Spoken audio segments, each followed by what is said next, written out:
Buenas tardes, señoras y señores. Damos comienzo al acto en el que el excelentísimo señor don Francisco González de Posada nos dará una conferencia que nos ilustrará sobre las verdades del universo y su relación con Dios. Bueno, no sé si lo digo bien o estoy diciendo una tontería. O la actuación de Dios en el universo, si actúa Dios o no actúa Dios. Bueno, ya eso nos lo explicará don Francisco. De momento, saludo al ilustrísimo señor alcalde, al ilustrísimo representante del Ateneo de Sevilla, al decano de la Universidad de Córdoba y como no, a don Francisco González de Posada y a todos los académicos que asisten a este acto. Tiene la palabra don Manuel Blasquez. Excelentísima señora presidenta de la Real Academia Luis Vélez de Guevara de Écija, doña Concha Ortega Casado, ilustrísimo señor alcalde, representante del excelentísimo Ayuntamiento de Écija, ilustrísimo don Miguel Cruz Giralde, representante del Ateneo de Sevilla, excelentísimo miembro de honor de la Academia, don Francisco González de Posada. Dignísimas autoridades, académicos de honor, académicos correspondientes de la Real Academia de Luis Vélez de Guevara de Écija. ¿Esto se escucha? ¿Escucha?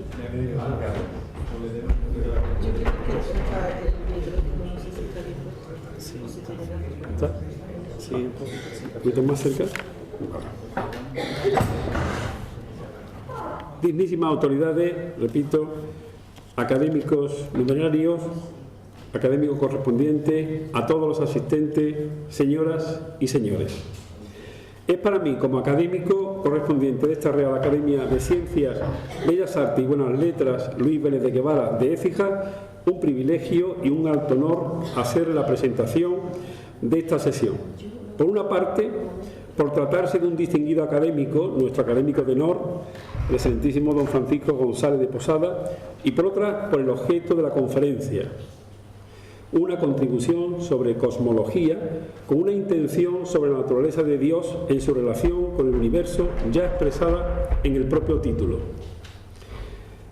En una breve intervención, como se establece para una sección como esta, no es posible presentar todos los méritos que concurren en nuestro conferenciante, pero para dar cumplimiento al encargo que se me ha encomendado, haré una breve glosa de su trayectoria académica y profesional en sus vertientes principales.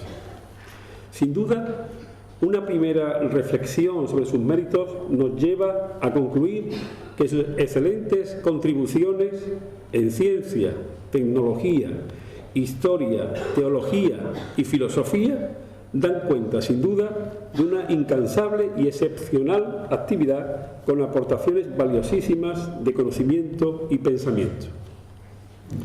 Su obra es de sobra conocida en nuestra academia, dado que es académico correspondiente de esta corporación desde 2002 y académico de honor desde 2016.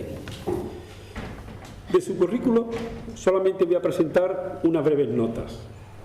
El excelentísimo don Francisco González de Posada es natural de Cádiz. Es ingeniero de caminos, canales y puertos, licenciado en Ciencias Sociales, licenciado en Ciencias Físicas y licenciado en Teología. Las tres primeras desde la década de los 60, esta última desde el año 2014. Asimismo alcanzó el grado de doctor en 5 disciplinas. Doctor ingeniero de caminos, de canales y puertos en 1973 y con posterioridad doctor en Teología, doctor en Filosofía, doctor en Sociología y doctor en Medicina, recientemente, justamente este mismo año. Ha sido y ha desarrollado su labor en la universidad como profesor de Fundamentos Físicos en la Universidad Politécnica de Madrid. En la década de los 60 y 70 se movió después como catedrático de Fundamentos Físicos a la Universidad de Cantabria y después volvió a la Universidad Politécnica de Madrid como catedrático de Física Aplicada. Estos cargos o esta dedicación la realizó en la Escuela Técnica Superior de Ingenieros de Caminos, Canales y Puertos de Madrid y de Cantabria, y posteriormente terminó en la Escuela Técnica Superior de Arquitectura de la Universidad Politécnica de Madrid. digamos que ha hecho su desarrollo en la década de los 70, 80, 60, 70, 70, 80 y posteriormente desde el 80 hasta el 2012, donde creo que se jubiló. Fue rector de la Universidad de Cantabria en el trienio 84-86. Fue presidente de Cáritas Española en la década de los 70 y sigue siendo presidente desde el 2000, 2001 y 1983 respectivamente de la Academia de Ciencia e Ingeniería de Lanzarote, de Amigos de la Astronomía Arturo Duperier y presidente de Amigos de la Cultura Científica de Santander. Tiene el nombramiento de hijo adoptivo de Molledo y de la Villa de Laredo en Cantabria y tiene la medalla de honor al fomento de la invención.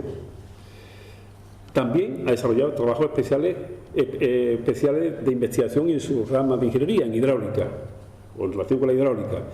Ha trabajado en proyectos en el extranjero, en varias presas, en Ecuador, República Dominicana y en España, la traída de agua de Sevilla, dique seco en Astano, en el Ferrol, y dique seco Puerto Real, en Cádiz, y otras más contribuciones que no voy a detallar. Tiene aproximadamente un centenar de libros publicados, de los cuales simplemente destacar las áreas en las que los ha publicado. Ha publicado en matemáticas físicas, en física, en filosofía.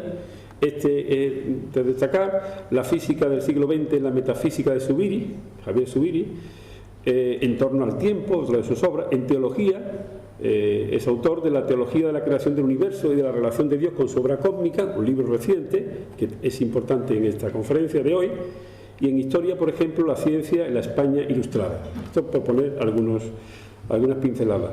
Y también ha escrito muchas biografías de verdaderos personajes científicos, humanistas, como por ejemplo científicos y tecnológicos, como Torres Quevedo, Blas Cabrera, Julio Palacio, Arturo Duperier, Enrique Mole, Ángel del Campo, Jorge Juan, Celestino Muti y un largo etcétera. Ha sido director de 17 tesis doctorales en su docencia, digamos, de posgrado y en relación con la investigación, y autor de unas 200 comunicaciones a congresos y de unos 150 trabajos en revistas. Ha dictado unas 900 conferencias. Además, no lo voy a nombrar, académico de número, o bien académico de honor o correspondiente de varias academias, de numerosas academias diríamos, de medicina, varias, de bellas artes, de farmacia, de ciencia e ingeniería, de la hispanoamericana, etc. Ha sido presidente de numerosos congresos, simposios y reuniones científicas, comisario de múltiples exposiciones científicas y artísticas. Bien, esta es una sucinta idea que creo que deja entrever su actividad en estos tiempos, en la profesión y en su formación académica y en el ejercicio de su profesión. Sobre su conferencia de hoy, la evolución del universo, ¿actúa Dios?, hay que subrayar que se encuadra en su reciente libro Teología de la creación del universo y de la relación de Dios con su obra cósmica.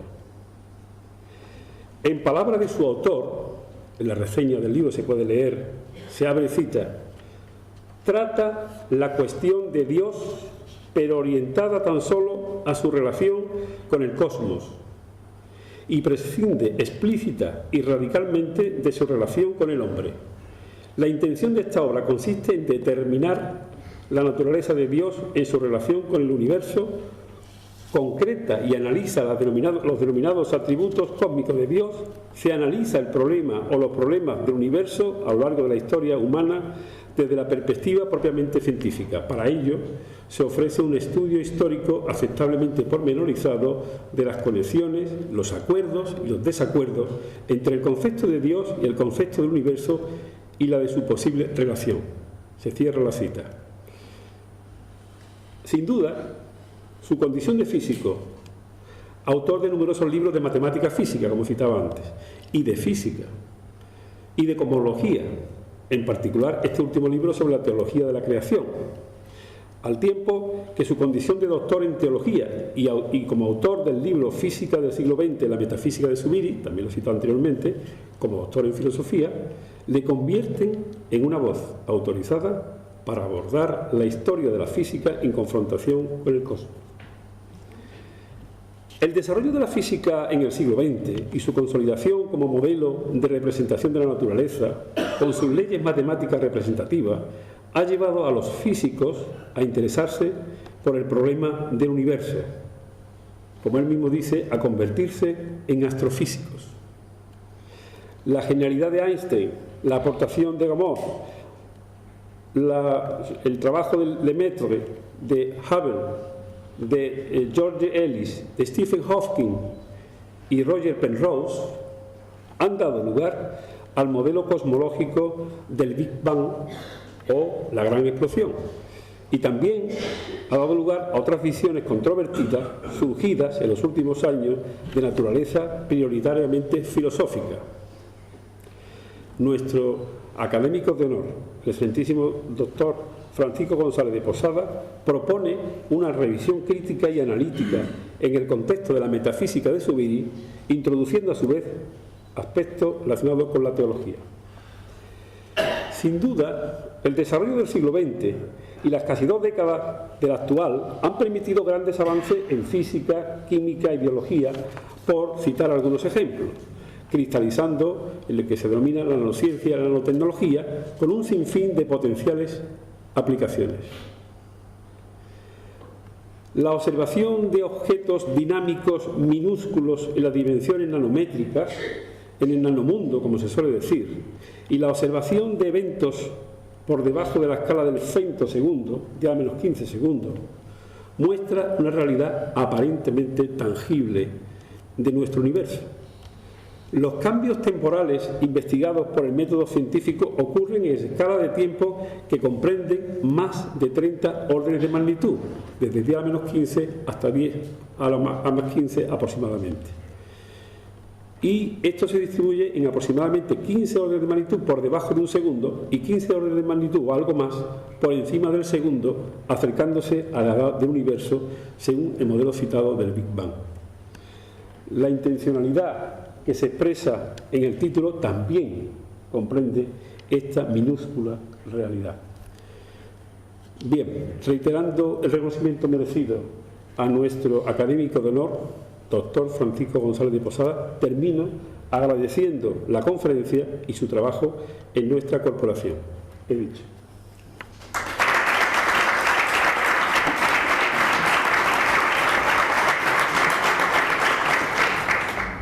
Tiene la palabra el excelentísimo señor Francisco González de Posada.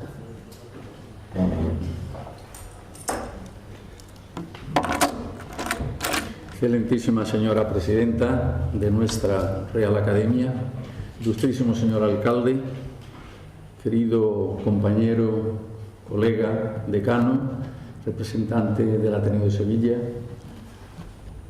colegas académicos de Écija, señoras y señores, yo lo que quiero es hacerles pensar, ¿no? Después de esta magistral presentación, queda uno completamente deslumbrado, ¿no? Vamos entonces a centrarnos en el tema la evolución del universo en radical afirmación y actúa Dios de manera interrogativa o a modo de interrogación. A lo largo de toda la historia de la humanidad hemos pensado en nuestras miradas intelectuales hacia el universo con la intención de conocer un universo estático que pudiéramos describir. Esa ha sido la intención desde Tales de Mileto, Anaxímenes, Anaximandro, Aristóteles, Platón, Galileo, Newton, Copérnico, Maxwell, ante la seguridad intelectual de que el universo era un ser, algo idéntico a sí mismo siempre, la pretensión intelectual era el conocimiento mediante la descripción de cómo era ese ser estático, idéntico a sí mismo. A principios del siglo XX van a tener lugar en el ámbito prioritariamente de la física 2 grandes revoluciones, las que llamamos la revolución relativista personal de Einstein y la revolución organizada debida a un conjunto de físicos excepcionales que es la física cuántica, mecánica cuántica o físico-química cuántica. Si empezamos por Einstein, Einstein va a descubrir intelectualmente, no observacionalmente, y esto es muy importante tenerlo en cuenta, intelectualmente y con una perspectiva prioritariamente filosófica, pero con formalización matemática, que en el universo hay una radical novedad. Y la radical novedad es lo que él interpreta como una nueva constante de la naturaleza, que es la velocidad de la luz. Para Einstein, mientras los grandes genios de la física del cambio de siglo y de la matemática del cambio de siglo están intentando medir, calcular cuál es la velocidad de la luz en el vacío, para Einstein adopta como un presupuesto, como un postulado, lo que llamamos el postulado de la luz en la teoría de la relatividad especial, de que la velocidad de la luz es constante y que es el límite de todo lo que pueda suceder en el universo. De todo lo que pueda suceder en el universo. Una perspectiva ya radicalmente diferente a la intencionalidad de toda la historia del pensamiento humano, de que el universo, lo único que podía suceder es que, como en nuestro sistema solar, hubiera unos planetas orbitando alrededor de nuestra estrella, que prácticamente era lo único conocido, en tanto que sistema planetario. Estas reflexiones filosóficas con formalizaciones matemáticas solo las va a entender en ese momento el gran geómetra Minkowski. Y va a entender que ese pensamiento filosófico con su matemática ad hoc va a exigir que el universo tengamos que describirlo, todavía que describirlo, que hay que describirlo haciendo uso de un espacio-tiempo tetradimensional, pero todavía estático. Y ante esta novedad radical en la que se encuentra Einstein, va a dejar todo lo que está estudiando, investigando y aportando, incluso en lo que sería después física atómica, nuclear, física cuántica finalmente, para dedicarse a buscar unas nuevas leyes de la gravitación universal en sustitución del sistema de Newton, de lo que llamamos la teoría newtoniana de la gravitación universal. Y a eso se va a dedicar hasta el año 15. Y en el año 1915, el cuarto jueves del mes de noviembre, pudo en la Academia de Ciencias, la Academia Prusiana de Ciencias en Berlín, decir su particular eureka. Ya tengo las ecuaciones de campo.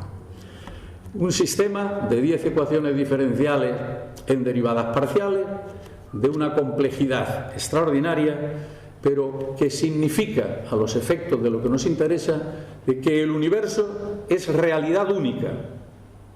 Hasta ese momento, el universo era la conjunción de el espacio, el tiempo y la materia que estaba en el espacio y devenía, expresión filosófica, en el tiempo, expresión física.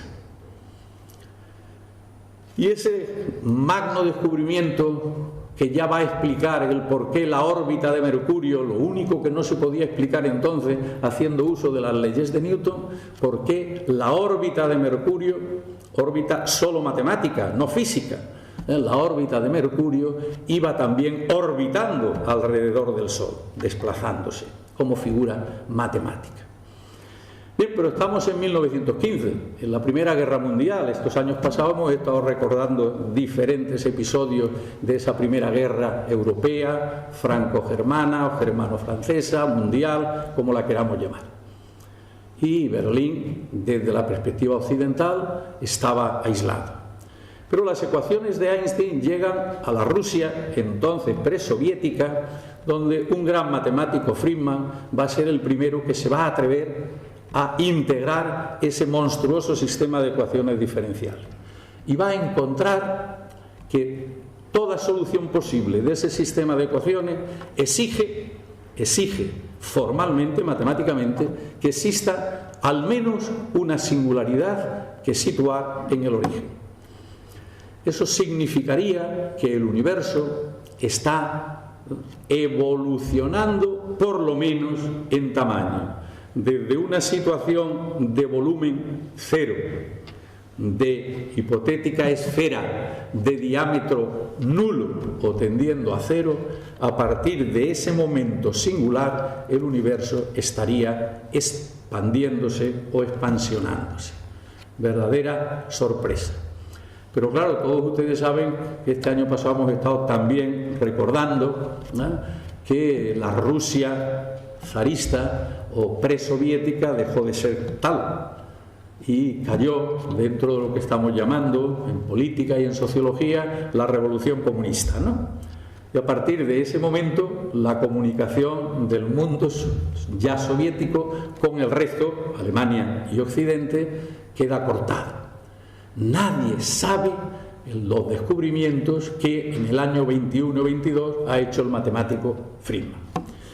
Pero Einstein, que ya empezaba a saber bastante de análisis tensorial con lo que interpretar sus ecuaciones, se da cuenta de que esas ecuaciones aplicadas a lo que fuere, para él, al universo real, al existente, obliga a que ese universo se esté expansionando.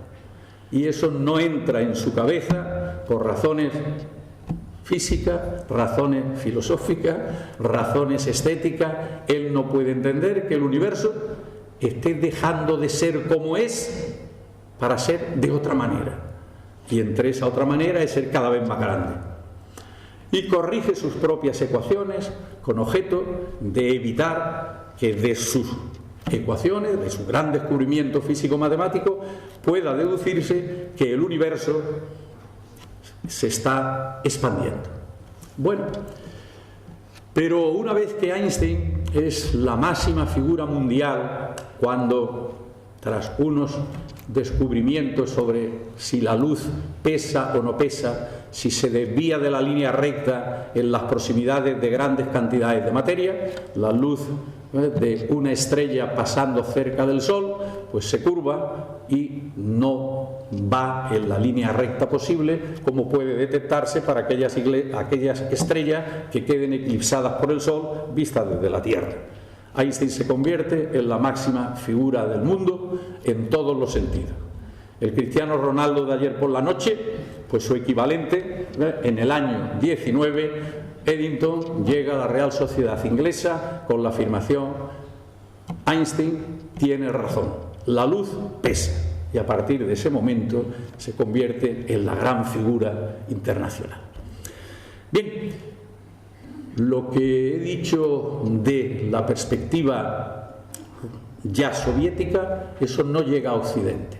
Pero hay un astrónomo norteamericano, Edwin Hubble, que sí está por la vía observacional en los mejores institutos de investigación astronómica entonces, astrofísica posteriormente, como ha dicho nuestro decano, pues va a observar qué es ese universo. Y en la observación de ese universo todavía presupuestamente estático, idéntico a sí mismo, él se va a dar cuenta que lo que se entendía hasta entonces como nebulosa de Andrómeda interior a lo que se concebía como universo precedente, es decir, nuestra actual Vía Láctea, que aquella nebulosa está muy separada de todo lo demás. Se va a iniciar así el conocimiento de lo que desde ese momento se van a llamar diferentes galaxias. Se desata una fiebre por la investigación científica del universo, como no, esto ha sido una de las líneas maestras de la investigación de todos los tiempos. ¿Qué es el universo? ¿Dónde estamos?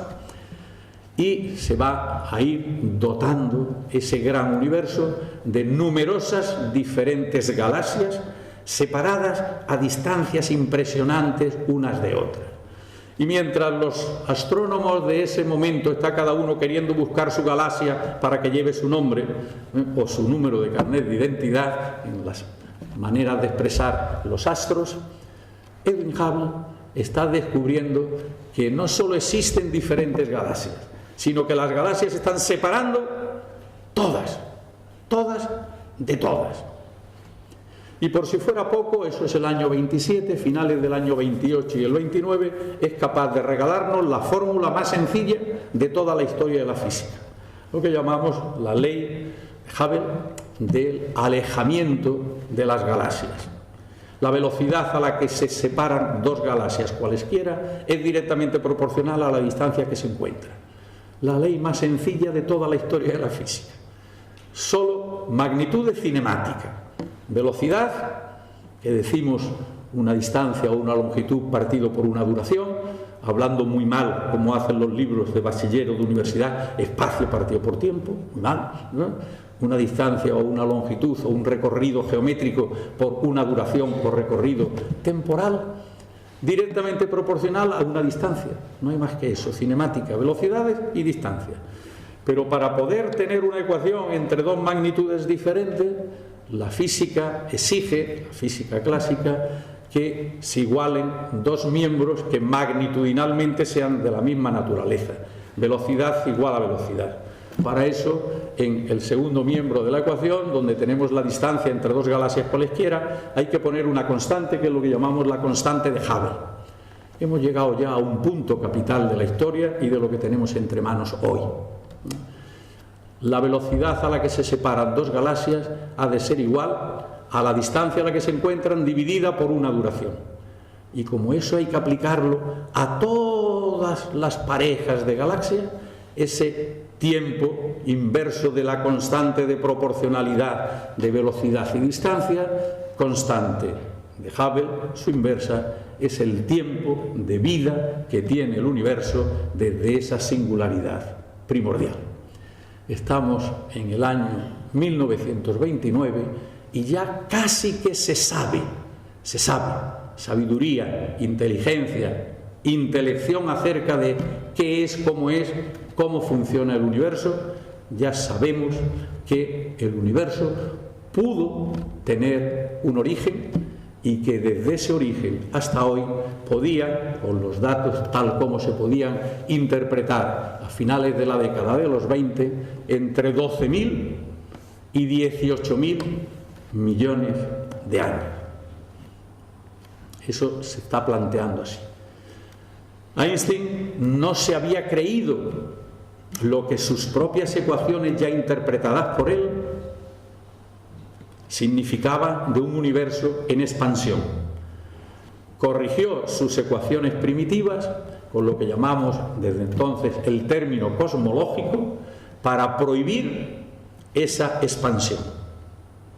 Bueno, y entonces cuando va a aceptar a lo que me voy a referir ahora ante estos descubrimientos, y le costó mucho trabajo, pero como físico se rindió a la evidencia de los hechos, diría que había cometido el mayor error de su vida al colocar la constante cosmológica o el término tensorial, que significaba su intento de hacer que el universo fuera estacionario, estático o como queramos llamarlo.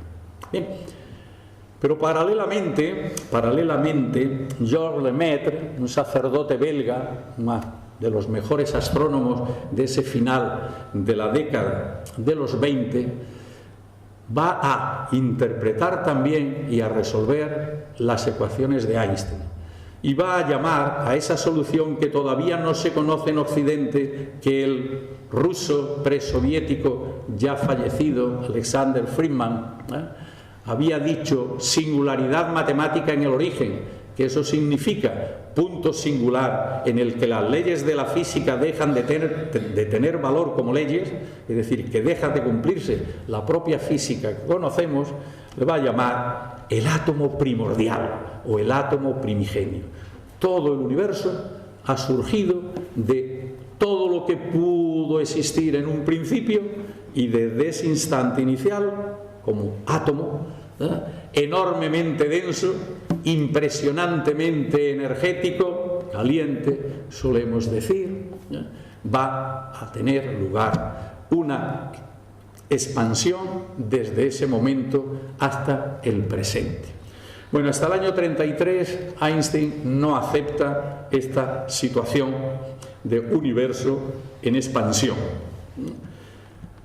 A partir de ese año 33, cuando ya acepta recibir a Georges Lemaitre, con los conocimientos ya de Friedman matemáticos y los observacionales de Hubble y de toda la población científico-física astronómica, pues se va a establecer un preacuerdo de que el universo surge de un algo enormemente singular, primitivo, inicial, y que tiene pues más o menos unos 15.000 millones de años como valor medio entre los 12.000 y los 18.000 a los que me he referido antes.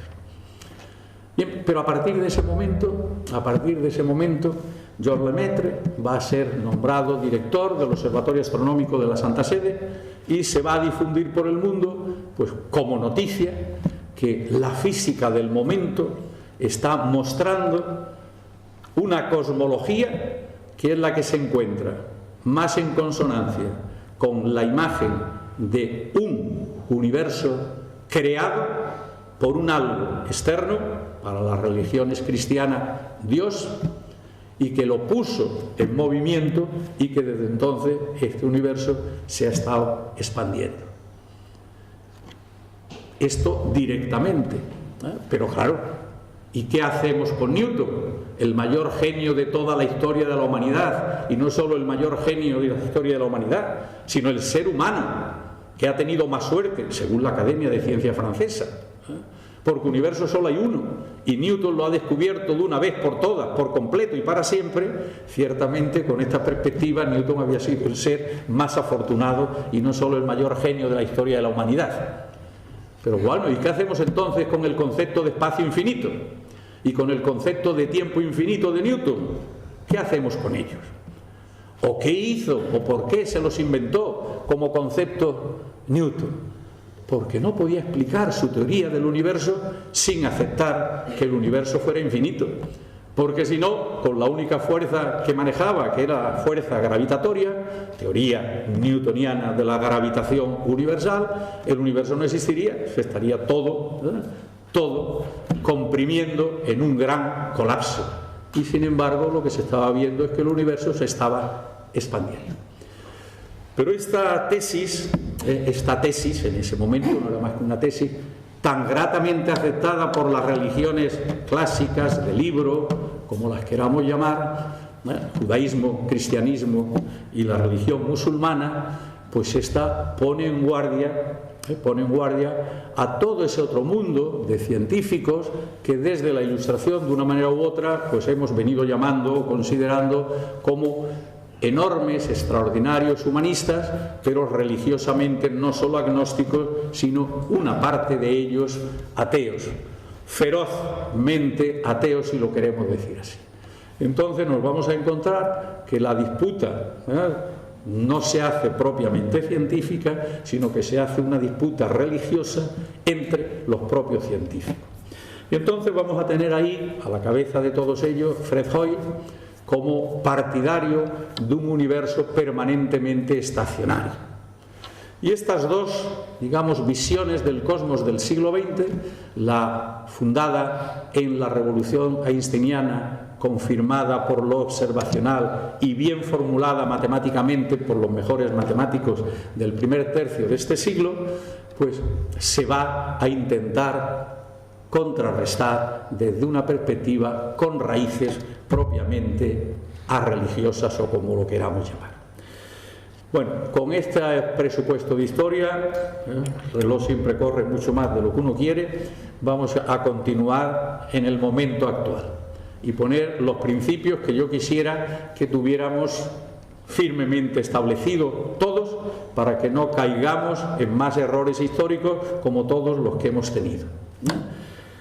El universo, desde el conocimiento, desde la sabiduría intelectual, desde la observación y experimentación correspondiente, como corresponde a unos seres humanos que desde el punto de vista del humanismo entendemos que somos libres, inteligentes y con responsabilidad inherente al ejercicio de esa libertad y de esa inteligencia.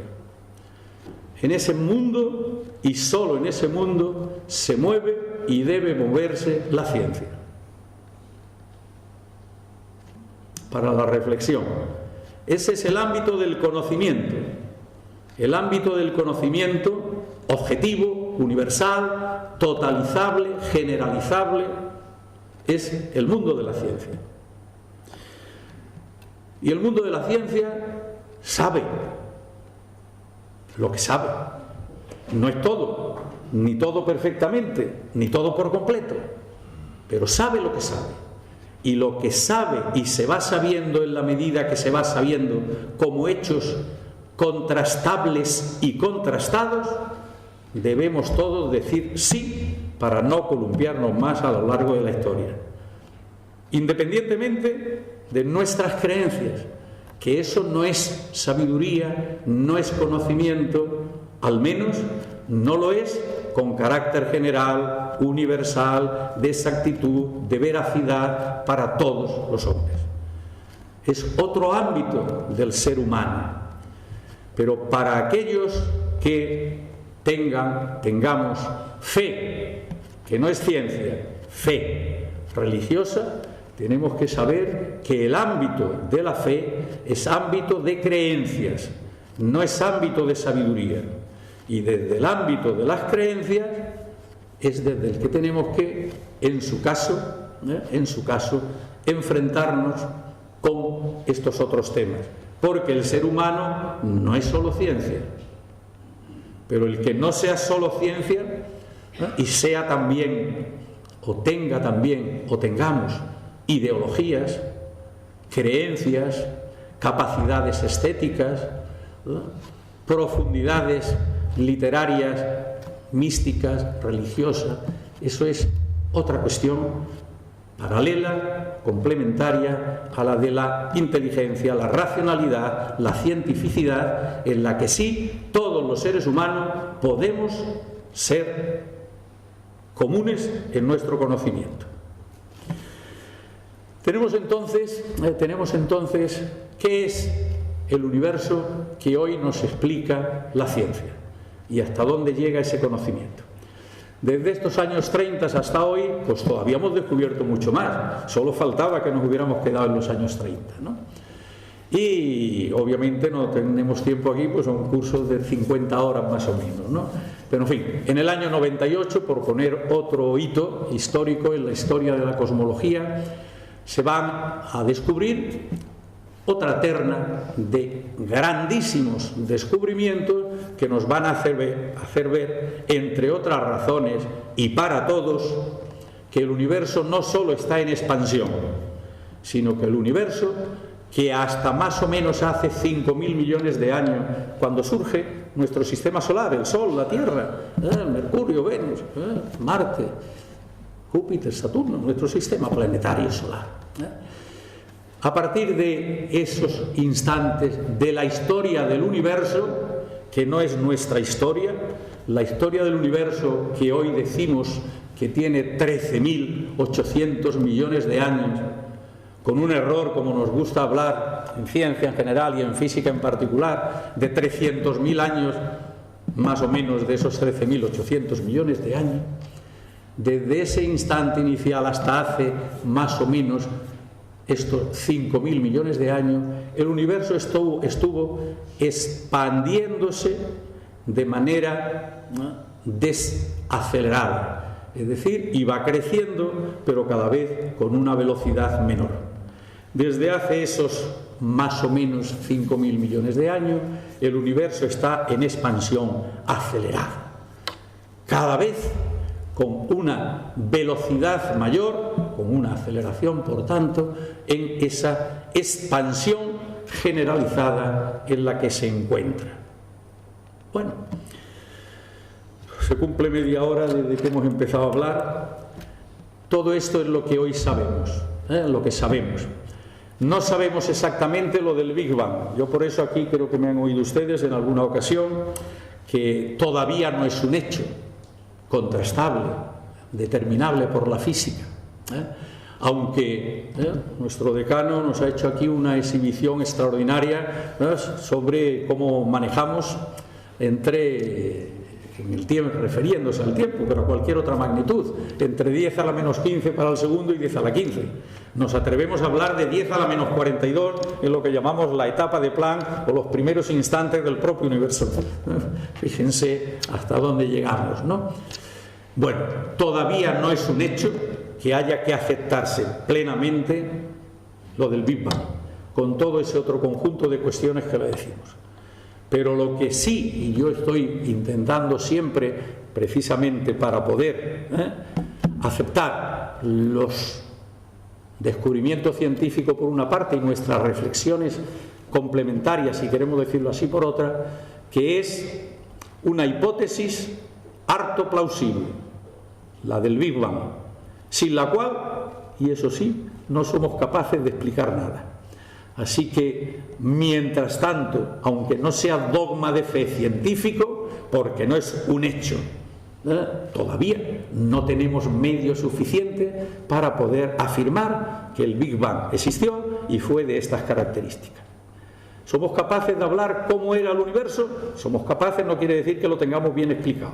¿Cómo era el universo cuando tenía 10 a la menos 36 segundos de vida? Y así estamos avanzando hacia allá. Y estamos en esos momentos actuales tras el descubrimiento, la posibilidad de captar los neutrinos cósmicos, consecuencias de ese Big Bang, y las ondas gravitacionales, consecuencias de ese Big Bang. Esperamos que en esta década de los 20 esos sean ya frutos de las nuevas investigaciones, paradas como tantas otras cosas en ciencia por la crisis de los años 7, 8, 9 hasta el presente. Estamos detrás de lograr detectores que puedan explicarnos bastante más acerca del Big Bang. En consecuencia, es un hecho que debemos aceptar todos, que es el de la expansión del universo. Pero no solo expansión en el sentido geométrico, que está creciendo en volumen o en diámetro, si lo queremos imaginar como una esfera muy grande. No, sino que está permanentemente dejando de ser como es para ser otro ser. Esta es la revolución impresionante, que frente a una concepción estática de que el universo era siempre idéntico a sí mismo y había unos astros que orbitaban alrededor de los otros, pero desde Aristóteles hasta el siglo XX no había más fenómeno en el universo que el movimiento de unos astros, que todos eran idénticos a sí mismos siempre también. Hoy sabemos que nuestro Sol tiene ya unos 5.000 millones de vida y que les quedan otros 5.000 millones para acabar de consumir el hidrógeno que tiene en el centro, produciendo helio, berilio, oxígeno, carbono, y en su muerte, cosa que sucederá, sabemos, dentro de unos 4.500 millones de años, pues esto es lo que está ocurriendo en todas partes del universo.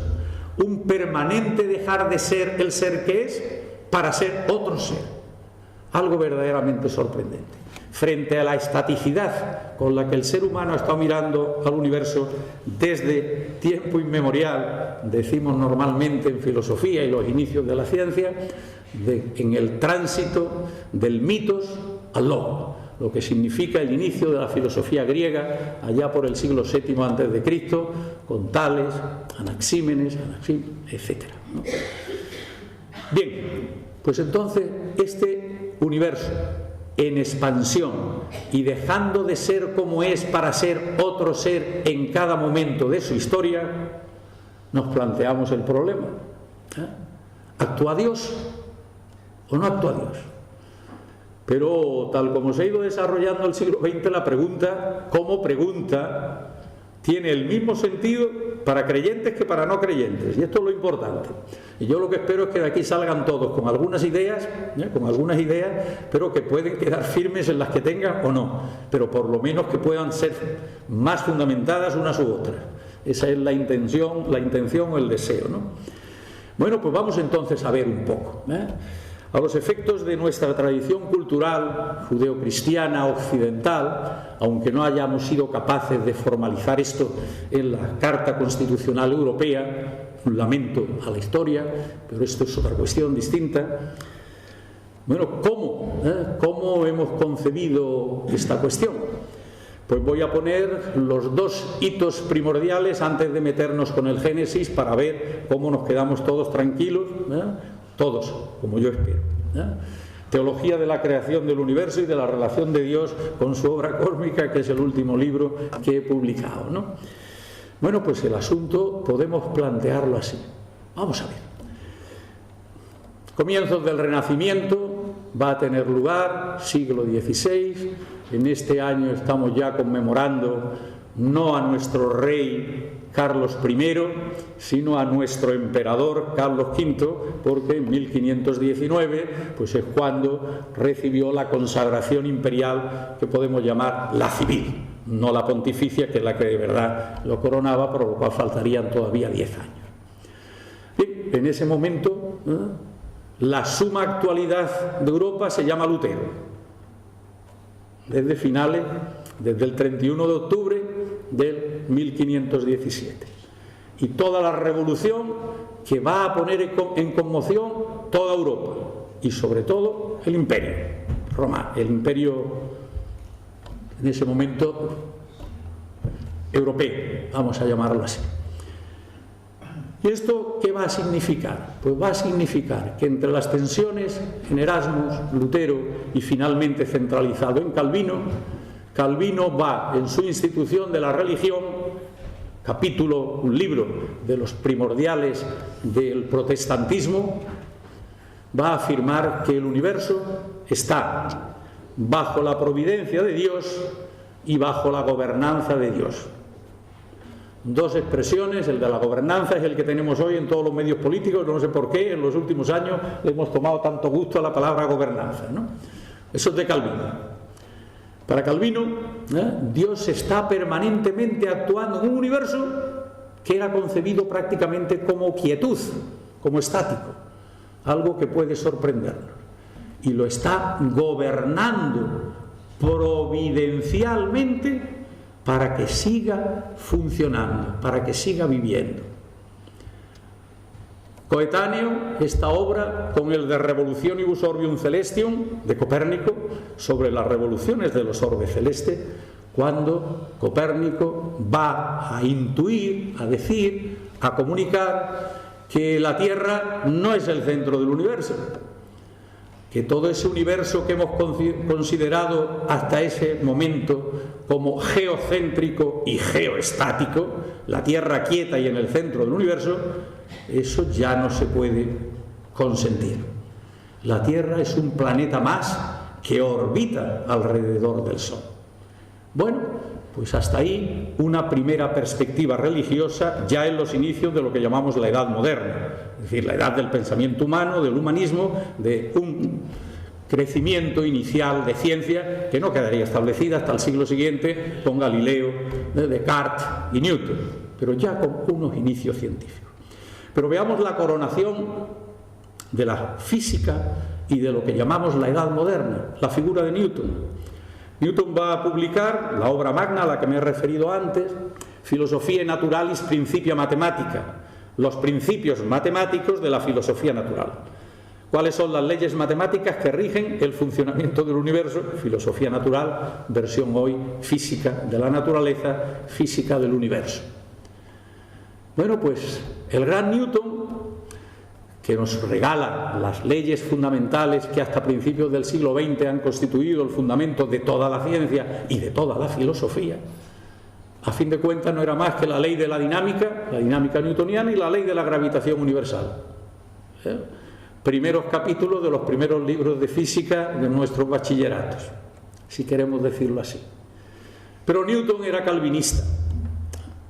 Y Newton no sabía interpretar suficientemente bien en forma o modo diferencial sus ecuaciones. Y a Newton se le escapaban los planetas de las órbitas. La Tierra era ya un planeta que orbitaba alrededor del Sol, cosa que sabía toda Europa, menos España, donde no se podía hablar de estas cosas. Todavía nos faltaría más de un siglo para que en España sí se pudiera decir que la Tierra era un planeta que orbitaba alrededor del Sol. Teníamos toda una Inquisición detrás, donde esto era punto capital. Concluimos toda la Ilustración sin que esto se pudiera escribir y difundir en las Españas, ni aquí, para los grandes genios Jorge Juan y Antonio de Ulloa, o en nuestra América española por Celestino Muti, cuando crea el primer observatorio astronómico de las Américas, y ya llevaban los Estados Unidos existiendo 25 años. Pero en España esto no se podía decir. Pero bueno, volvemos otra vez. Como Newton no sabía interpretar sus ecuaciones, cuando escribe como complemento el sistema del mundo, Newton decide que ¿para qué están los ángeles? Y entonces ángeles, arcángeles, tronos, dominaciones, serafines, querubines, como ejércitos celestiales, son enviados por Dios para que vuelva a colocar a los planetas en su sitio y no se desvíen de sus órbitas. Dios es necesario que actúe en el universo para Calvino.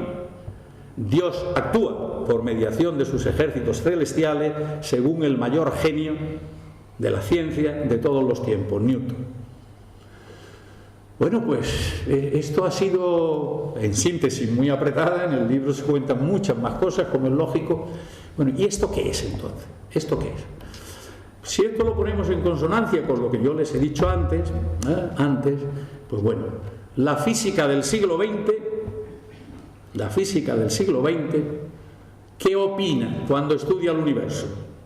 Pues la física del siglo XX, cuando se enfrenta con el universo, todos los físicos, unos quizá con un poco de miedo y otros sin ningún miedo, todos los físicos saben que el universo, y vamos a soltarlo, que el universo funciona por sí mismo, desde sí mismo y para sí mismo, sin necesidad de que haya nada externo que lo ponga en funcionamiento, en estos ir dejando de ser el ser que es para ser otra cosa.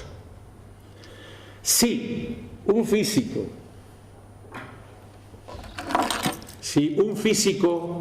se planteara el problema de este cuerpo y lo suelto, pues todos los presentes saben que esto va a caer siempre. Todos los presentes. Si eso se quedara ahí quieto, esto podría quedarse ahí en suspenso si yo tuviera un hilo muy fino, prácticamente invisible, o si pusiera un campo magnético, puesto que esto es metálico, y lo dejara en lo que llamamos normalmente levitación, ¿no? Pero si no existe ni el hilo, ni ese, o el cuerpo es de otra naturaleza, pues entonces todos los presentes, si se queda ahí quieto, diríamos: truco, nos están haciendo un juego de manos. Pero no podemos negar la posibilidad de que haya uno, dos, quizá tres personas que digan ¡milagro! Pero esto parece que es incoherente con nuestra civilización actual. No se asuste todavía nadie, vamos a seguir. Entonces tenemos esta tesitura. Si hoy el Sol desapareciera, un caso de ese poder que podríamos pensar ajeno al propio funcionamiento del universo de acuerdo con las leyes que se conocen, si hoy desapareciera el Sol, pues todos los físicos nos desapuntábamos. Pues, ¿qué hacemos aquí? Esto es de una obviedad. Tenemos que verlo así. Esto es de una obviedad. Sí, hoy, sin venir a cuento, pues digamos sin venir a cuento, es decir, contra las leyes que ya somos capaces de interpretar, surgiera de pronto otro planeta, pues diríamos, bueno, pues milagro. Efectivamente, esto sí que no somos capaces de explicarlo de ninguna manera. Bueno, vamos entonces a poner ya orden final. Si leemos el Génesis, que esta es la fuente de todas las religiones del libro, pues ciertamente podemos quedarnos más que descorazonados, ¿no? Pero claro, si lo analizamos críticamente, como es lo que se viene haciendo desde hace ya 150 años, no solo en el ámbito protestante o evangélico, sino también en el católico, aquí con más dificultades por la estructuración de lo que es el pensar teológico en la Iglesia Católica, pues podemos hacer una lectura crítica de la cual pues nos llevaríamos sorpresas desagradables para quien pretendiera que el libro, cualquiera de ellos, pero en fin, aquí el Génesis, el primer libro del Pentateuco y primer libro de la Sagrada Escritura. Al principio existía el caos, y Dios va a poner orden en ese caos separando la luz de las tinieblas. Ese es el versículo 1 del Génesis. Ya está. Primero, no nos dice claramente que lo que existía antes de la creación narrativa del Génesis es la nada. La nada no es el vacío cuántico de la física, pero en fin, no podemos entrar en más detalle. La creación, para ser creación, ha de ser creación ex novo. Cuando hoy estamos hablando de crear vida artificial, a la palabra crear le ponemos muchos límites. ¿Eso es crear? Pues no es propiamente crear. Crear es cuando se hace ex novo, de la nada, ¿no? Propiamente. Bien, si uno sigue leyendo el Génesis, pues puede ver cómo pasados unos días es cuando, para gobernar el día, pone una luz el sol, y para gobernar la noche pone otra lumbrera, que es la luna. Algo verdaderamente aberrante, porque la luz que tenemos en el planeta Tierra es la que nos da el sol, y la menor luz que tenemos por la noche es la luna cuando no hay nubes, claro. O lo que es lo mismo, y así podríamos seguir. Bueno, esto ha llevado y ha conducido a numerosas críticas, pero esto está perfectamente resuelto por la crítica literaria, histórica, científica de la teología desde mediados del siglo XIX hasta hoy. Y para tranquilidad de los católicos, pues que lean la Laudato Si, y el Papa Francisco pues ya ha dicho qué sentido tiene el Génesis: narrativo y simbólico. No busquen ustedes más cosas. Claro, es narración, es literatura, es una plasmación bellísima por la que se pretenden transmitir unas ideas religiosas. Eso no puede leerse literalmente como si fuera un tratado de ciencia, porque esa no es la finalidad. En la Sagrada Escritura hay textos literarios, textos históricos, textos religiosos, textos gratos, textos muy ingratos por todo aquello que pudiéramos llamar de inmoralidades, asesinatos, etcétera, etcétera. No, hay que saber situarse. Bueno, para tranquilidad de aquellos a los que haya podido intranquilizar al hacer estas afirmaciones respecto a la teología, lo que hace falta es que se sepa leer lo apodíctico, lo verdaderamente central.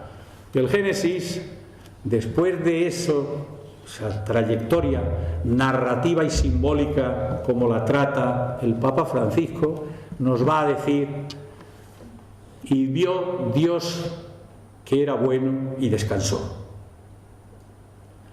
Así acaba el primer capítulo del Génesis.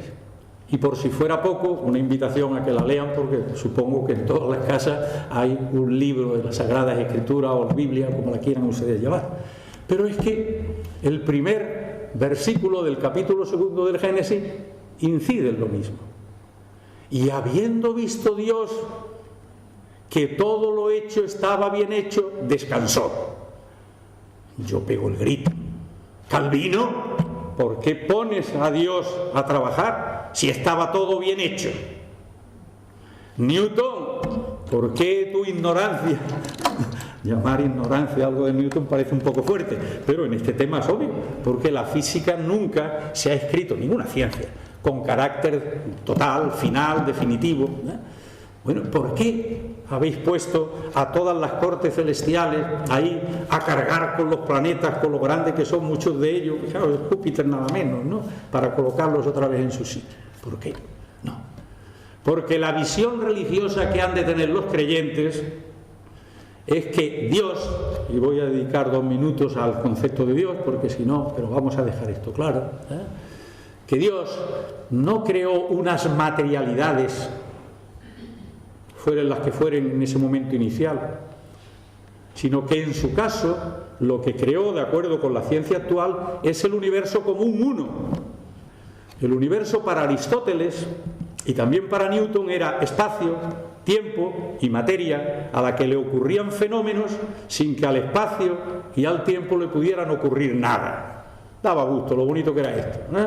Un conjunto integrado por 3 conjuntos que serían subconjuntos suyos, pero sin intersección ninguna. Conceptos radicalmente independientes: el tiempo, el espacio, la materia, y fenómenos solo a la materia. Desde Einstein, lo único que existe como sustantividad es el universo, que como propiedades tiene el ser espacioso, el ser tempóreo. El universo no fue creado en el tiempo, creó con su propia creación el universo simultáneamente el tiempo, lo que llamamos el tiempo, la temporalidad, la espaciosidad, la materidad y todo lo que existe. Pero no solo todo lo que existe en tanto que conceptos primitivos, sino todas las leyes y todos lo que llamamos constantes universales y todos los diferentes tipos de conductas cósmicas en lo que llamamos microfísica o ámbito de la físico-química cuántica o de la relatividad que explica el universo como un todo. Importante. El universo no podemos ver solo las materialidades que existen. Dios, para los creyentes, lo hizo en su caso también, que creó no solo las materialidades, sino también las leyes y también las constantes universales y también cómo tenía esto que producir. Bueno, y entonces, ¿este Dios qué es? ¿O quién es? Claro. ¿Quién? Para las perspectivas de concepción filosófica o de creencia religiosa. El Dios que podemos poner en conexión con el conocimiento que tenemos hoy del universo, pues es un Dios que ha de tener estas características. La primera, obviamente, es la eternidad. Propiedad, nota de Dios, como queramos llamarlo, característica, la eternidad. La eternidad desde el ayer hasta el más lejano mañana. Gran cuestión. ¿Cómo resolvió, si es que resolvió, Newton el problema de su infinitud del tiempo en contraste con la eternidad en tanto que atributo de Dios? Problemón, un problemón. Bueno, pues ahí estuvo intentando filosofar entre la sustantividad y la adjetividad, el atributo pleno en sentido sustantivo con el solo adjetivo, pero no pudo salir de ahí. El universo surge en un determinado momento para los creyentes como consecuencia de la actuación o de la decisión de ese ¿quién? Que es eterno. Pero además de ser eterno, es omnipotente y es omnisciente. Bueno, pues la omnisciencia a la que podemos llegar como una propiedad necesaria de la concepción de Dios significa que en la lectura del Génesis ese Dios no es omnisciente. Todo lo hace a medias, o todo lo tiene que ir corrigiendo de un día al día siguiente, o completándolo. La visión que nos da el Génesis es una visión de un Dios mucho menos Dios que el que yo les estoy transmitiendo a ustedes, y que es, en su caso, sin ninguna duda, el Dios de referencia de las religiones que creen en la existencia de un Dios único. ¿Y qué más? Dios eterno, Dios omnipotente, todo lo puede, y desde esta perspectiva, si quisiera intervenir en el colmo, no puede nadie negar la posibilidad, en tanto que potencialidad, sería saltarse sus propias leyes para el creyente. Dios saltándose sus propias leyes para el creyente, pero obviamente podría hacerlo. Pero finalmente, esta concepción plena del Dios que necesita nuestro conocimiento actual para haber puesto todo esto en marcha, eterno, omnipotente, omnisciente y creador de todo lo que existe. Y creador de todo lo que existe, tal como Él lo haya querido crear, que a lo largo de toda nuestra historia hemos decidido nosotros los hombres que era lo que había creado. Esta es otra buena también con la que tenemos que enfrentarnos. Nosotros hemos decidido a lo largo de toda nuestra historia cómo era el cosmos, cuando éramos radicales analfabetos. Incluso el conocimiento tan extraordinario y tan rico de Newton. Bueno, podríamos seguir hablando mucho y mucho. Vamos a dejar en este final para hacer referencia a qué ámbito tiene esto. Don Manuel Blázquez ha leído un párrafo verdaderamente delicioso. Aquí estamos hablando exclusivamente de Dios en relación con el cosmos. El cosmos tiene, dice la física, 13.800 millones de años. El ser humano, si somos muy generosos con las especies más o menos próximas o que nos han precedido, pues tiene 2 millones de años. Pero esto si ya decimos que es humanidad, el Homo ergaster, el Homo erectus, ¿no? Y todos hasta el Neandertal y el Sapien. Si somos muy generosos, pues menudos problemas teológicos que tenemos ahora. Nuestra teología todavía no ha empezado, y es otro de los palos que yo estoy intentando meter ahí para la reflexión. Claro. Todos esos otros temas, pero otros temas que ya no son propiamente del que estamos hablando. Todos esos otros temas como que Dios se ha manifestado directamente a los hombres, al Sapien. ¿Y esto cuándo? Bueno, con hombres directos, si nos creemos todas las religiones en esto común. La presencia ante Abraham, pues bueno, 1800 antes de Cristo. Ayer, dentro de esos 2 millones, ayer. Y lo que llamamos el momento culminante de la historia de la humanidad vista en cristiano es que Dios se encarna haciéndose hombre. Bueno, esto es otro de los grandes problemas que tenemos. Hasta el Concilio de Nicea, pues no decide la entonces Iglesia, antes de sus sucesivas divisiones, que Jesús, el Cristo, es Dios. Y hasta finales, ya en el 380, en el primer concilio de Constantinopla, no se decide que el Espíritu Santo también es Dios. Y hay que inventar pues esa nomenclatura de la que no podemos ni tenemos por qué quitarla desde la perspectiva del creyente, de que Dios es uno y solo uno, y sepámoslo bien que solo es uno, pero se nos manifiesta en 3. No había otro término en el diccionario, en el vocabulario filosófico griego, que el de persona, con lo cual pues más o menos complicado. Pero desde el punto de vista de los hechos llamativos religiosamente, sin ninguna duda se nos ha presentado la divinidad en el marco de estas religiones con esas 3 connotaciones, personas o como las queramos llamar. Pero el gran Newton, cuando escribe su Filosofía Naturalis Principia Mathematica, era calvinista, y hasta ahí todo iba bien, porque era director de la Casa de la Moneda de Inglaterra, en el entorno del año 1700, cuando los ingleses ya nos estaban dando en estos recordatorios que tenemos ahora por un sitio y por otro. Y además era la gran figura del Trinity College. ¿Cómo va a no aceptar la Trinidad? Pues el bueno de Newton se nos hace arriano, y entonces no acepta que Jesús es Dios. Y va a empezar a querer hacer filosofía y teología, abandonando básicamente la física. En síntesis, y concluyo, muchísimas gracias por su atención, con la esperanza de que reflexionen, pero desde el punto de vista de que todas nuestras creencias tenemos que hacerlas en la interpretación como se defendía Galileo ante el tribunal que juzgaba a Copérnico, cómo él se manifestaba.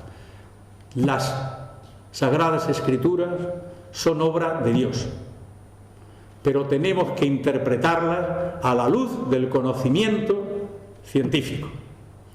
porque Dios nos ha hecho, lo primero que dije cuando empecé, libres, inteligentes y por tanto responsables, para que nos enfrentemos a conocer su obra, porque conociendo su obra conoceremos mejor los deseos y la voluntad de Dios. Muchísimas gracias.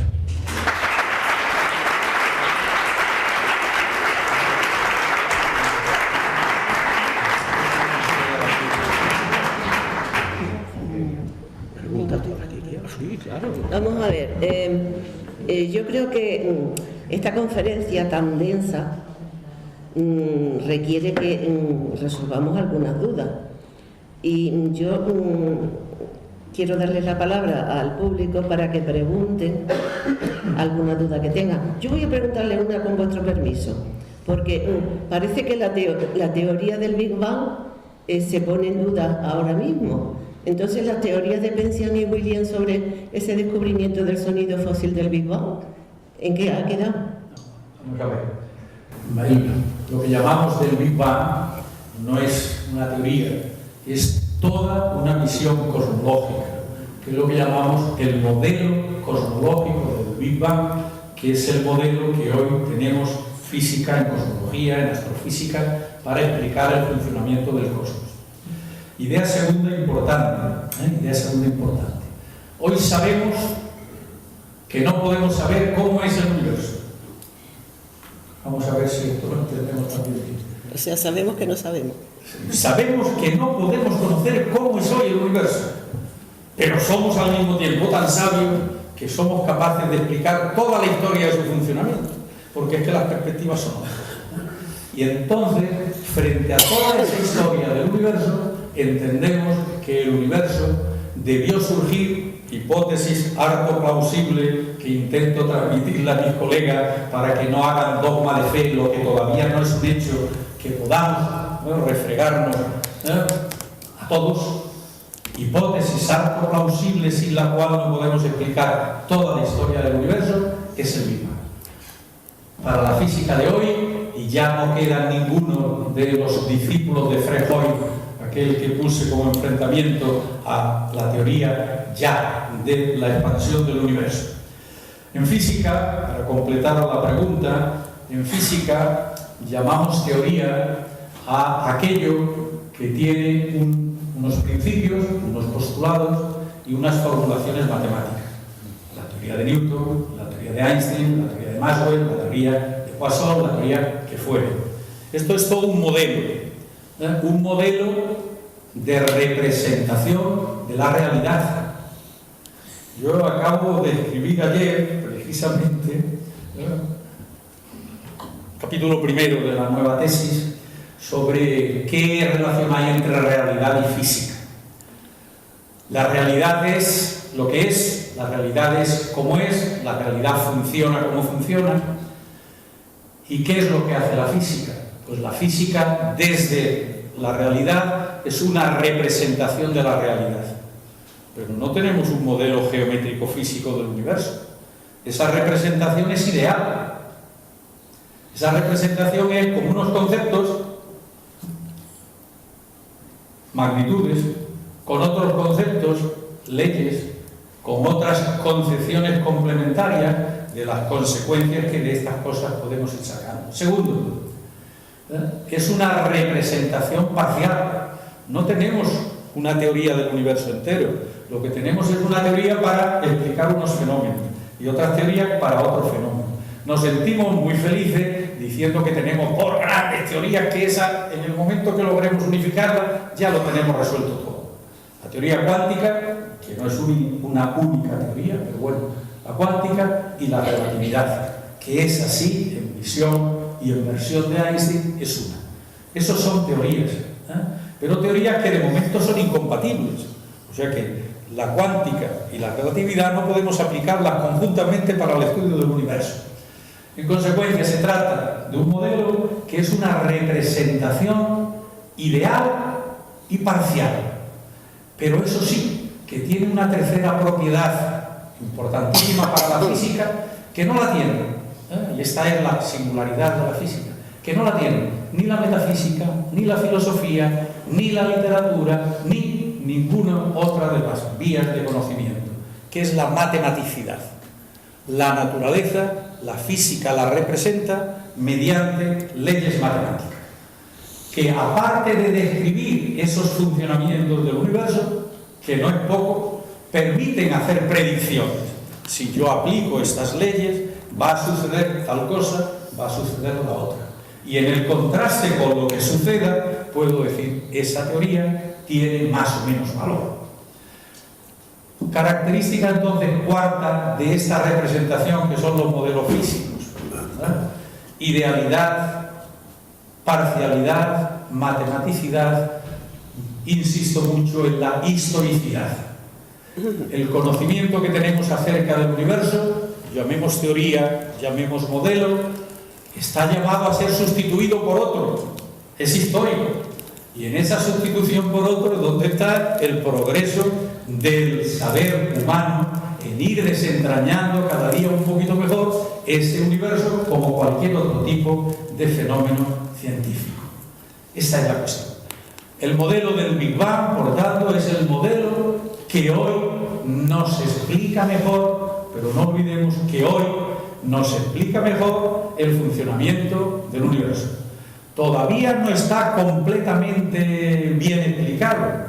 Todos los conocimientos que tenemos no logramos encajarlos completamente y perfectamente en el modelo. Estamos a la espera, como no, de nuevas revoluciones, de nuevos conocimientos para tener un modelo mejor. Porque una teoría física es solo una teoría histórica y que estamos a la espera, y lo que queremos, de disponer de otra que nos lo explique todavía mejor, ¿no? Sí, yo tengo una cuestión. ¿Cuáles son las aportaciones que el CERN está ahora, o cuáles son los estudios que está llevando con respecto a esa reflexión que usted está haciendo de la materia y del universo? ¿En qué situación o cuáles son los estudios que en este momento está aportando a todo ese conocimiento el CERN con respecto al universo, a la materia? Vamos a ver por qué no. ¿Yo o lo que se está haciendo? Bueno, no, es que me ha habido. Claro, quisiera saber que sí. Usted habla de todo el conocimiento que Einstein, Newton y una serie de personas han dado al conocimiento del universo. Hoy en día sabemos que en Suiza hay un centro de investigación, el CERN, y el CERN habrá arrojado algo de luz, habrá aportado algo que empuje más todo este tipo de teorías y todas estas reflexiones que usted nos ha dado esta noche, ¿no? El CERN, como somos andaluces, pero yo estoy ya un poco fuera, no entendí muy bien el CERN. El CERN, Centro de Investigaciones Fundamentales que tenemos en Ginebra, ahí directamente lo que se está estudiando es física de partículas elementales. Es decir, someter a unas partículas a una fuerte explosión, desaparece esa materia, se genera una impresionante cantidad de energía en un volumen muy pequeño, es decir, disponemos de una densidad de energía que queremos ir aproximándola a la que pudo tener el Big Bang en caso de existir, y de ahí va a salir otra cantidad de materia diferente de los dos protones o las dos partículas que hagamos colisionar en el CERN. Con lo cual se está estudiando de manera magistral el comportamiento de esos ámbitos que llamamos física de partículas elementales o física de altas energías. Y ahí se está aprendiendo mucho. ¿Como cuánto? Bueno, pues ahí se han ido descubriendo prácticamente todos los grandes descubrimientos de los últimos años, porque es el más completo, el acelerador de partículas más completo del mundo. Punto crucial, el bosón de Higgs. Cuando en el año 14 yo tuve la oportunidad, en el título que me propusieron en la Universidad Internacional de Quito, en Ecuador, hablar del bosón de Higgs. Y yo me atreví a hablar del bosón de Higgs. Pero eso era el día antes que le concedieran a Peter Higgs precisamente el premio Nobel. El primer día tenía varias televisiones y emisoras de radio. ¿Usted sabía que le iban a dar mañana? No, por la noche. Pues no, ciertamente no, pero el acontecimiento lo significaba, ¿no? Pero sin embargo, a lo que me he referido antes de las grandes revoluciones del año 98, suelo decir que las revoluciones de 1998 no es la del 98-1898, no es el desastre de Cuba, Filipinas, sino la revolución de la física. Esta tuvo lugar fundamentalmente en el Fermilab, en Chicago, en el de la oposición primera. Allí es donde se descubre que los neutrinos tienen masa, algo que venía perturbando todo el conocimiento. Yo sí les he dicho que estamos a la espera de poder captar la radiación cósmica de neutrinos. Mi mano la están atravesando ahora millones de neutrinos, pero procedentes del Sol o de nuestra galaxia, no los que esperamos que surgieran de los momentos primigenios del universo, ¿no? Entonces, en el FER se están haciendo unos estudios extraordinarios sobre partículas elementales, igual que en el Fermilab. Pero es que hoy, y esta es la gloria, pero es que hoy sabemos que lo que pudo existir en los primeros instantes del universo son precisamente esas partículas elementales. Como consecuencia, el estudio de la cosmología, del todo, y el estudio de lo pequeñito, de las partículas elementales o de las altísimas energías que hubo, en su caso, en el Big Bang, pues hoy son estudios complementarios, ¿no? Y ahí es donde ciertamente estamos poniendo todo lo fundamental. Pero junto a eso no podemos olvidar los grandes observatorios astronómicos, donde cada día se están descubriendo novedades y donde hay que acabar captando las ondas gravitacionales, no de uno o dos agujeros negros, no de dos estrellas de neutrones, ¿no?, que se implantan la una mediante colisión en la otra y generan deformaciones del espacio-tiempo que ya hemos sido capaces de captar, las ondas gravitacionales, pero no las del Big Bang.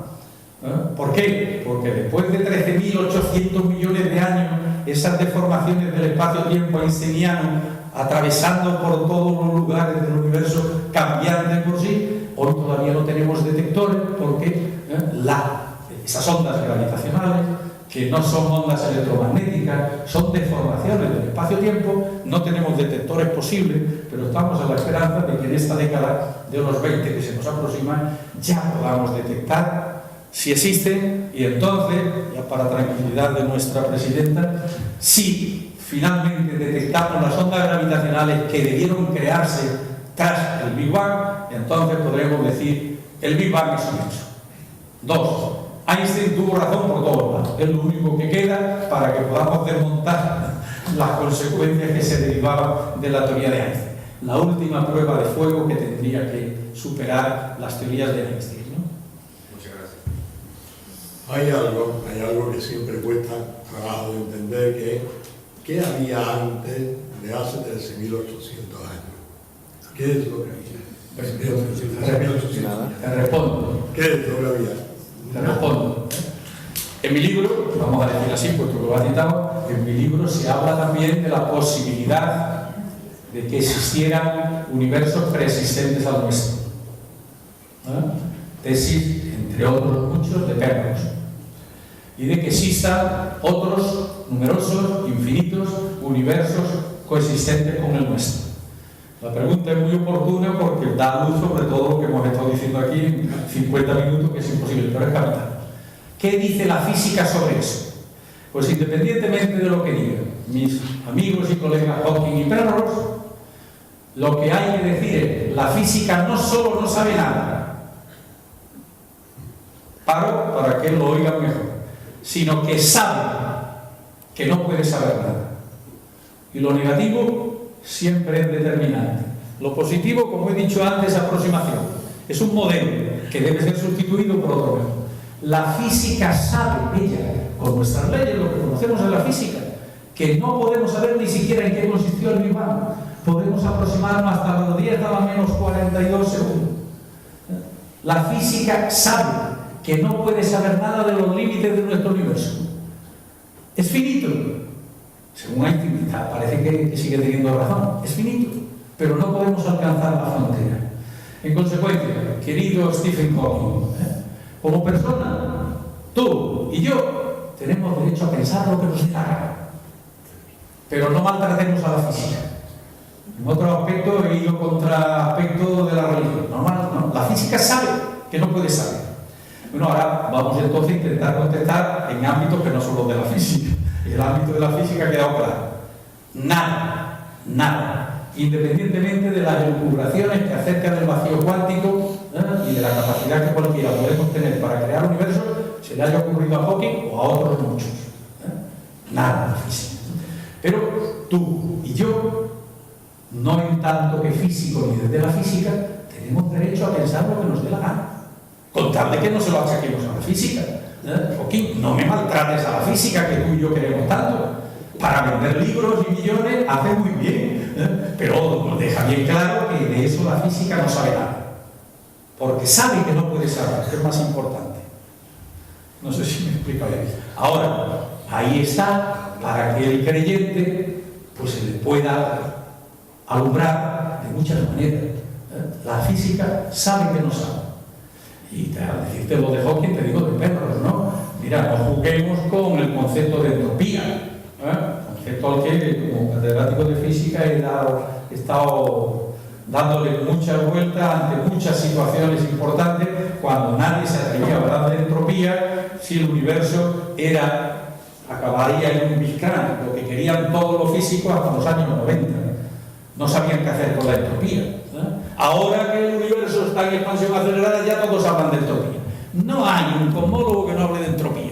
Pero desde el año 50 hasta el año 90 y mucho no se atrevía a hablar de entropía, solo algunos locos, que entendíamos que el segundo principio de la termodinámica también era principio de la física, claro.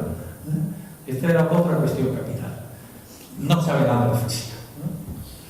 Más cosas. Sí. La vida es una tendencia natural del universo. Esa pregunta es muy filosófica. Bueno, vamos a ver.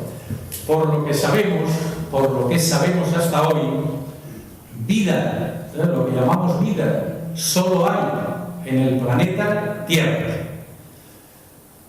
La vida que hay en el planeta Tierra surgió en el planeta Tierra o surgió donde fuera o donde muchos fueran, y aquí, por utilizar otro verbo, emergió una determinada manera de vida que fue evolucionando y ha llegado nada menos que hasta estos seres que hoy nos atrevemos a hablar de Dios, del universo, de la física. Esa es otra cuestión, ¿no? Desde el punto de vista de lo que ya conocemos, vida y sobre todo desarrollo vital que ha conducido a vida inteligente, solo en el planeta Tierra. Punto 2. En la búsqueda de vida queremos entender, todos los días creemos que ya hemos encontrado algo. El algo siempre es el bichito más pequeñito, origen de la vida. En Marte, aprovechando si hay o no hay agua, que entendemos que es condición indispensable para que la vida, y lo que llamamos nuestra vida, es la vida construida, un determinado tipo de vida posible construida con el elemento carbono como referencia. Podría haber vida basada en el silicio, por ejemplo, mucho menos desarrollable y llegaría bastante menos, ¿no?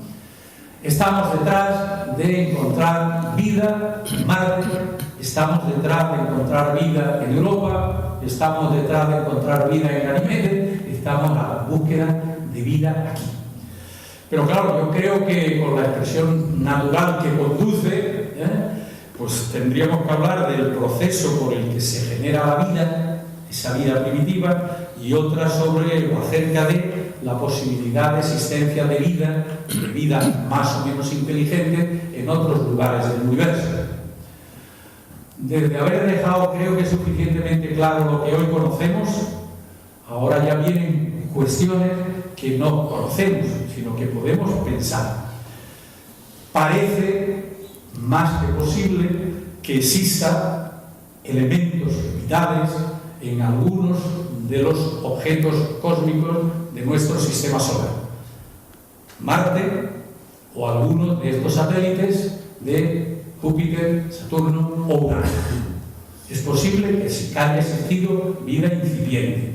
A lo mejor cualquier día nos dicen ya, pero todavía no. Pero claro, la pregunta está en el ámbito, tal como lo has formulado, está en el ámbito de la filosofía y casi de la religión, ¿no? ¿Existe vida inteligente, vida y no solo vida, sino vida inteligente, fuera de nuestro sistema planetario solar, fuera de la Tierra? Bueno, eso es lo que quisimos en los años 60, creando pues, esa red universal de lanzar mensajes con la esperanza de que otras civilizaciones escucharan el mensaje y nos contestaran. Sí, aquí estamos, qué bien, qué alegría, podemos comunicarnos, ¿no? Bueno, eso se entendió que carecía de sentido. La estrella más cercana que tenemos, Alfa Centauri, próxima, pues está a 4 años luz. Hombre, si esa tuviera un planeta y en ese es un planeta con condiciones de atmósfera que llamamos a los planetas que posibilitan la existencia de vida como consecuencia de su gravedad, de su atmósfera y de la distancia en la que se encuentran de su estrella, pues todavía podríamos decir, ya hemos encontrado lo que llamamos una Tierra, lo que llamamos un paraíso terrenal en otra estrella.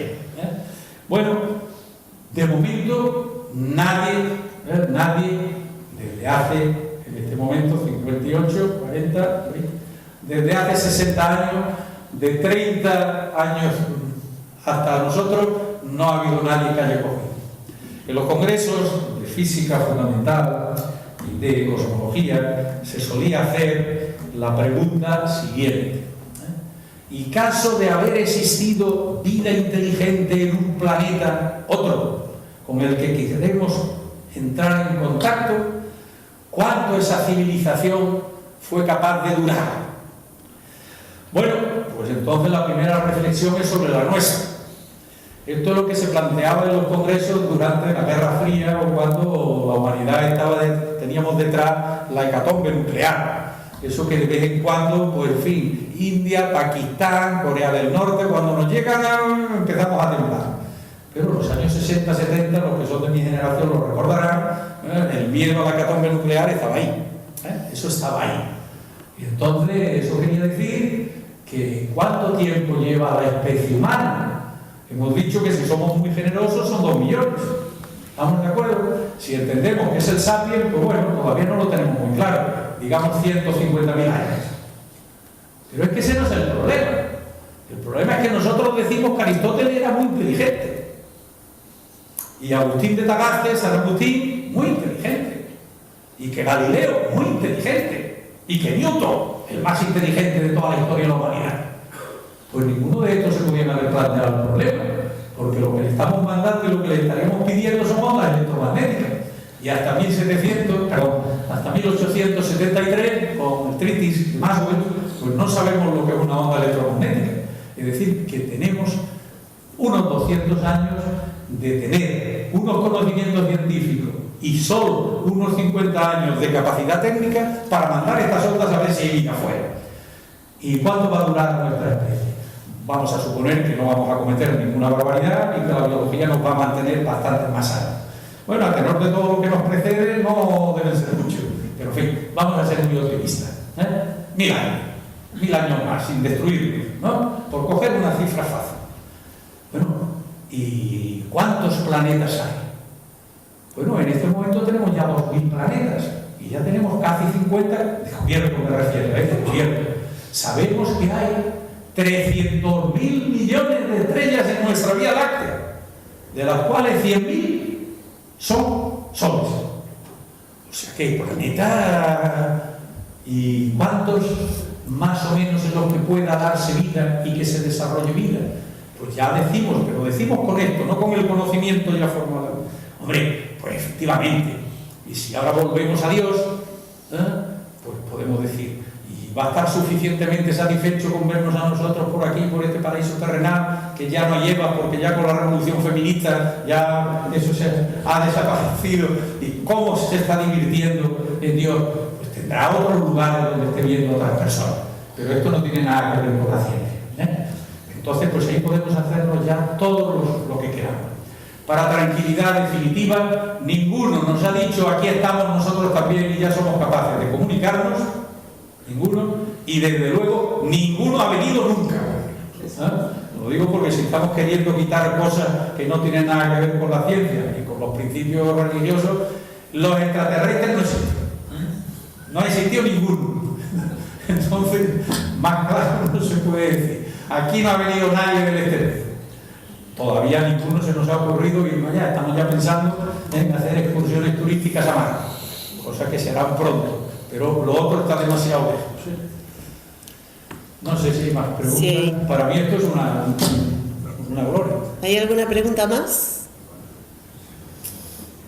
Pues felicitamos al profesor González de Posada, porque ha sido verdaderamente una delicia y un pensar, un reflexionar y plantearnos cosas, porque yo creo que nos deja con más dudas de las que teníamos. Se levanta la sesión.